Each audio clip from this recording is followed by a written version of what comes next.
Hello everyone, आज हम discuss करेंगे प्लाज्मा मेम्ब्रेन के बारे में।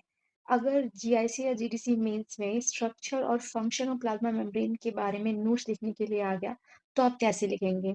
Let's start without any delay. Plasma membrane एक थिन, लिविंग, फ्लेक्सिबल और सेलेक्टिवली परमेबल मेम्ब्रेन है जो कि यूकैरियोटिक और प्रोकैरियोटिक दोनों तरीके की सेल में पाया जाता है। हालांकि एनिमल सेल में ये आउटर मोस्ट होता है, जबकि प्लांट सेल में प्लाज्मा मेम्ब्रेन के ऊपर सेल वॉल भी पाया जाता है।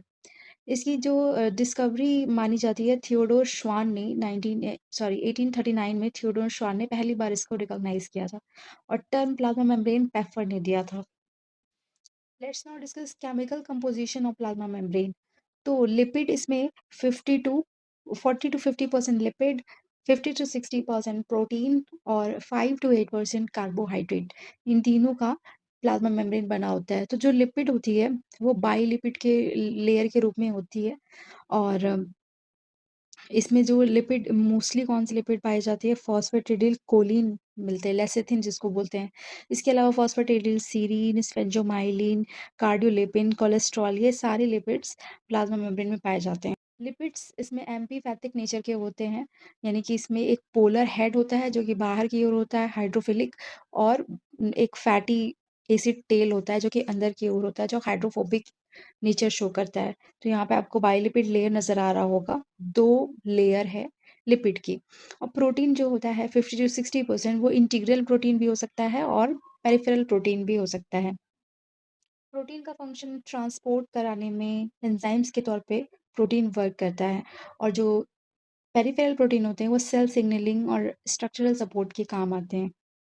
जो कार्बोहाइड्रेट है 5 टू 8%, वो जो है नेम प्लेट की तरह वर्क करता है। जैसे किसी भी घर के आगे प्लेट लगा होता है, वैसे ही एक कार्बोहाइड्रेट एक सेल को उसकी पहचान दिलाते हैं। तो कार्बोहाइड्रेट का role cell recognition, cell adhesion और प्रोटेक्शन में इनका रोल होता है। अब थोड़ा डिस्कस कर लेते हैं models of the plasma membrane. तो पहले तो लिपिड मॉडल दिए गए। तो शुरुआत में ओवर्टन ने बोला कि प्लाज्मा मेम्ब्रेन एक सिंगल लिपिड मोनोलेयर का बना होता है।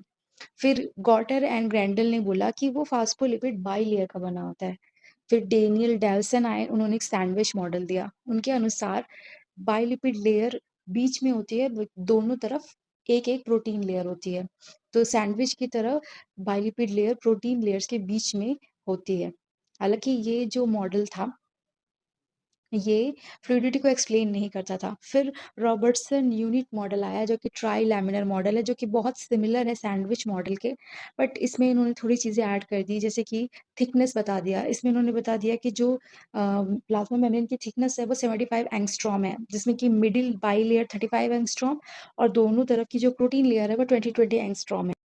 तो ये 20 की प्रोटीन लेयर और बीच में एक 35 एंगस्ट्रॉम की मिडिल फॉस्फोलिपिड बाइलेयर। हालांकि ये स्ट्रक्चर भी मेम्ब्रेन की फ्लूइडिटी को एक्सप्लेन नहीं कर सका। फाइनली दिया गया fluid mosaic model by Singer and Nicolson, और इन्होंने ये बोला कि जो प्लाज्मा मेम्ब्रेन है वो फ्लूइड फॉस्फोलिपिड बाइलेयर की बनी होती है, जबकि प्रोटीन इसके एम्बेडेड होता है, प्रोटीन बीच बीच में पाए जाते हैं। तो प्रोटीन जो बीच बीच में पाए जाते हैं वो एक मोजैक जैसा स्ट्रक्चर शो करते हैं। बाकी इसमें कार्बोहाइड्रेट भी पाए जाते हैं।